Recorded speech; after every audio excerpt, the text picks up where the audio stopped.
Hello दोस्तों, उम्मीद है आप सभी लोग अच्छे होंगे। जैसा कि प्रॉमिस था हम लोगों का कि हम लोग एनसीईआरटी शुरू करेंगे, तो आज हम लोग कोशिश करते हैं एनसीईआरटी की शुरुआत करने की। तो हम हिस्ट्री से शुरू कर रहे हैं। एक बात मैं आपसे ये बताना चाह रहा हूँ पहले ही कि मैंने ये पहले ही लिख दिया हुआ है।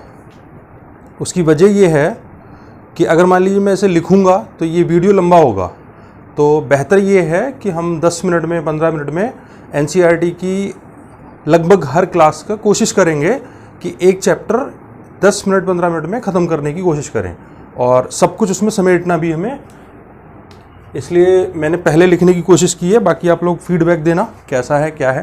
तो आप लोग जो लिखा है उस पर ध्यान ना दें, जहाँ जहाँ मैं पॉइंट कर रहा हूँ ना, पॉइंट आउट कर रहा हूँ, वो ध्यान देना आप। 6 क्लास से हम शुरू कर रहे हैं। हमारे अतीत फर्स्ट चैप्टर है ये, और हमारे अतीत 3 पार्ट में ये बुक है। तो ये फर्स्ट पार्ट है। चैप्टर का नाम है क्या, कब, कहाँ और कैसे। इस टाइप का चैप्टर है। मतलब ये कि हम ये बताना चाहते हैं इस चैप्टर में कि इंडिया में कब, कहाँ, क्या, कैसे है। मतलब हम कैसे एक कंट्री की तरह फॉर्म हुए हैं, ये बताना चाहता है सिर्फ। और 6 क्लास की ये बुक है, तो आप समझ सकते हैं किस ऑडियंस को या किस एज के बच्चों को टारगेट करके लिखी गई होगी। लेकिन फिर भी हर एग्जाम का लगभग बेस यही एनसीईआरटी ही बनती है, क्योंकि ऑथेंटिक बुक यही मानी जाती है गवर्नमेंट ऑफ इंडिया की तरफ से जो पब्लिश होती हैं। तो हम शुरुआत कर रहे हैं।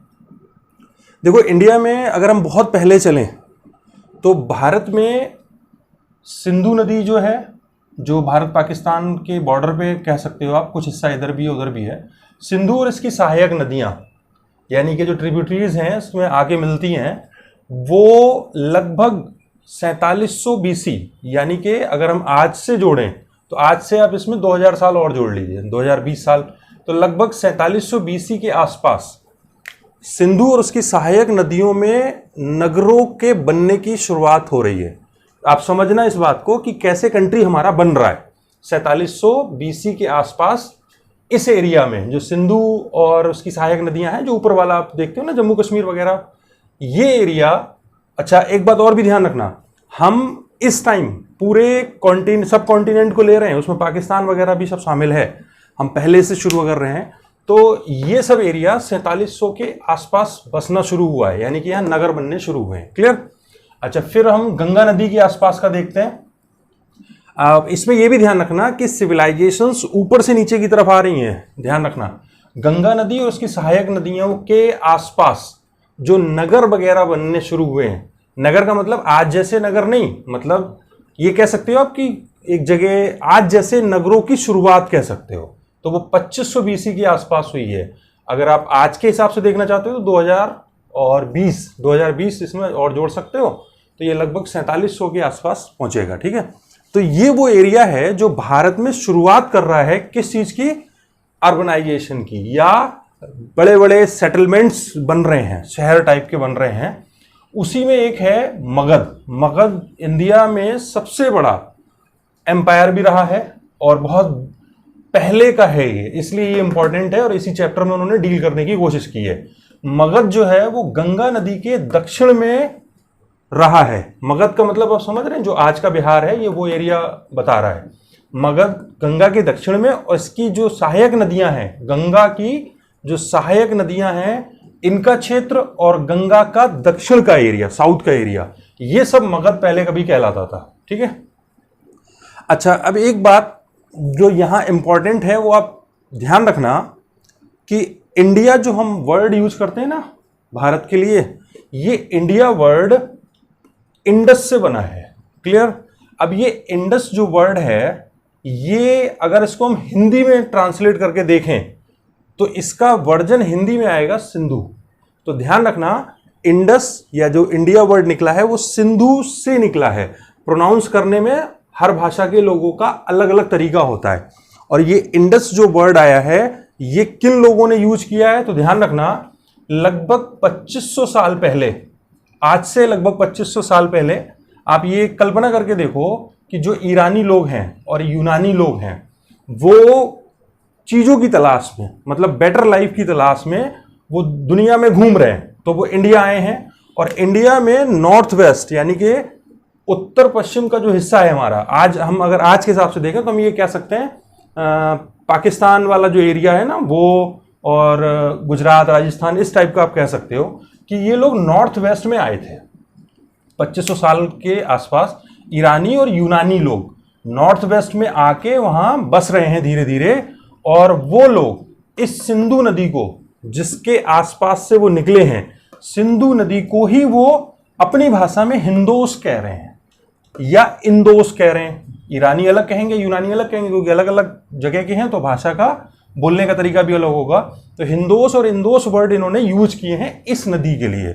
अब ध्यान रखना आप, हिंदोस और इंदोस जो ये दो वर्ड हैं, इन्हीं वर्ड को उन्होंने यूज इसलिए किया कि साहब हम तो नॉर्थ वेस्ट में रह रहे हैं, पश्चिम उत्तर में रह रहे हैं, यानी कि सिंधु नदी के इस तरफ का एरिया कह सकते हो आप। लेकिन जो ये लोग हैं, ये लोग जो अपने से अलग दूसरे लोगों को बताना चाह रहे हैं कि भाई हम लोग जो हैं वो अलग हैं और तुम लोग अलग हो, तो इन्होंने ये कहना शुरू कर दिया कि जो सिंधु, जिसको हम इंदोस या इंदोस कह रहे हैं, उसके ईस्ट साइड में रहने वाले लोग, वो हम उनकी नजर में या वो हमारी नजर में क्या माने जाएंगे आज से, तो वो कहने लगे उसको इंडियन हम लोगों को, या ये कहने लगे कि वो जो ईस्ट का, इस नदी के ईस्ट का जो एरिया है उसके रहने वाले सभी लोगों को वो इंडियन, या उस एरिया को, प्रदेश को वो इंडिया कहने लगे। तो ये वर्ड ऐसे निकल के आया। ध्यान रखना, ये वर्ड कहां से मिला है हमें? ईरानी और यूनानियों की देन है ये। क्लियर? अच्छा, अब एक बात और ध्यान रखना आप लोग, भारत, हम पुराने तौर पे अगर देखें तो इस देश का नाम भारत भी रहा है। तो भारत कैसे इस देश का नाम पड़ा है तो वो भी ध्यान रखना आप। नॉर्थ वेस्ट में जो लोग रहने वाले ग्रुप में थे, यानी कि वो पश्चिमोत्तर भारत में जो ग्रुप थे लोगों के, बस्तियों के या लोगों के, बहुत सारे कबीलाई टाइप लोग रहे होंगे, उन लोगों के जो ग्रुप्स थे वो लोग उस एरिया को, ध्यान रखना, केवल नॉर्थ वेस्ट को बोल रहे हैं हम, नॉर्थ वेस्ट को भारत कहते थे। यानी कि आज जो इधर का एरिया है नॉर्थ वेस्ट के अलावा, उसको भारत नहीं कहते थे। ये ध्यान रखना आप लोग, ठीक है? इसीलिए आप देखोगे शक, पहलव, कुषाण वगैरह जो आए हैं ना, ये चीज ज्यादातर उन्हीं से जुड़ रही है। अच्छा, दूसरी बात, नॉर्थ वेस्ट में रहने वाले लोग अपने लिए जो इस्तेमाल करते थे वो ये भारत वर्ड यूज करते थे, ठीक है? अब एक बात और कि ये भारत वर्ड सही में यूज हुआ है या नहीं हुआ, इस बात का सबूत भी चाहिए। तो ध्यान रखना, ऋग्वेद में इस बात को मेंशन किया हुआ है कि जो भारत का एरिया है वो नॉर्थ वेस्ट का एरिया है, वो नहीं है जो यूपी बिहार इधर ये एरिया आप कहना चाहोगे, तो वो एरिया या रेस्ट ऑफ इंडिया शामिल उसमें नहीं है। तो ऋग्वेद वगैरह जो है जो उस तरफ लिखे गए हैं, ध्यान रखना, नॉर्थ वेस्ट साइड में।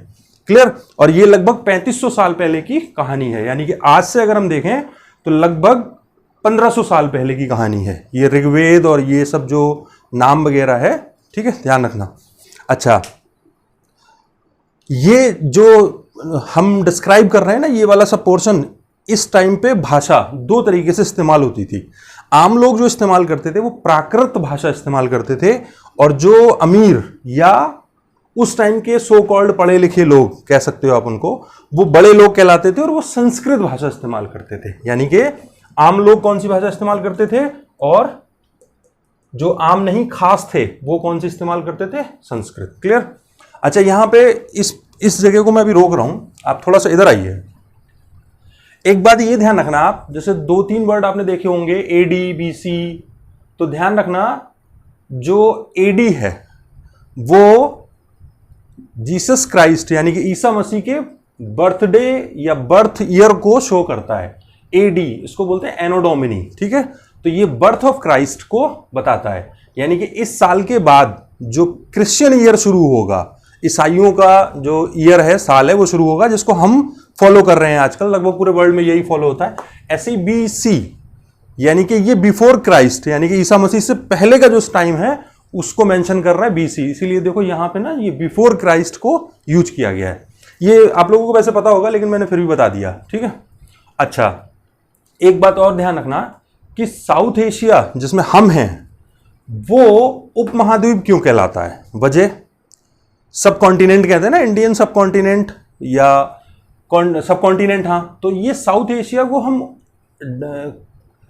सब कॉन्टिनेंट इसलिए कहते हैं क्योंकि ये एरिया एशिया से, पहाड़ों से, नदियों से और ज्योग्राफी से बिल्कुल कटा हुआ है और बिल्कुल अलग थलग पड़ जाता है, इसीलिए इसको सब कॉन्टिनेंट कह देते हैं। यानी कि कॉन्टिनेंट में भी कॉन्टिनेंट है ये छोटा सा, ऐसे समझ सकते हो आप। तो जाहिर सी बात है अलग कल्चर होगा इस पूरे एरिया का, जिसमें म्यांमार, पाकिस्तान, इंडिया, भूटान, नेपाल, ये सब आता है ना, तो ये वो एरिया है। अच्छा, एक बात और ध्यान रखना, इसी टाइम जो बुक्स वगैरह लिखी गई हैं, जैसे हम अगर इसको कहें ऋग्वेद वगैरह, तो उस टाइम जिस फॉर्म में भी लिखे गए होंगे, उनको लिखने का इनके पास मटेरियल क्या था, किस पे लिखा करते थे, तो ध्यान रखना, ताड़पत्र, पेड़ों के जो पत्ते होते हैं उन पे लिखते थे, या हिमालय में भुर्ज नाम का एक पेड़ होता है, उस भुर्ज के पेड़ की छाल ये लोग निकालते थे, उसको फिर साफ करके उस पे लिखा करते थे। तो बहुत सारे किताबें जो हमारी वैदिक काल वगैरह वगैरह की हैं, वो सब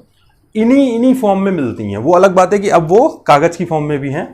अच्छा, एक बात और, जो यूनानी वर्ड है ना, कि ईरानी यूनानियों ने हिंदोस कहा था, उसी से ये इंडिया वर्ड निकला है। और एक बात ध्यान रखना, यूनानी कैसे इन्फ्लुएंस कर रहे थे हमें, या ईरानी कैसे इन्फ्लुएंस कर रहे थे, तो ध्यान रखना, उसका एक सबूत है। अफगानिस्तान में कंधार में अशोक का एक अभिलेख मिला है, और वो अभिलेख यूनानी और अरमाइक इस लिपि में लिखा हुआ है।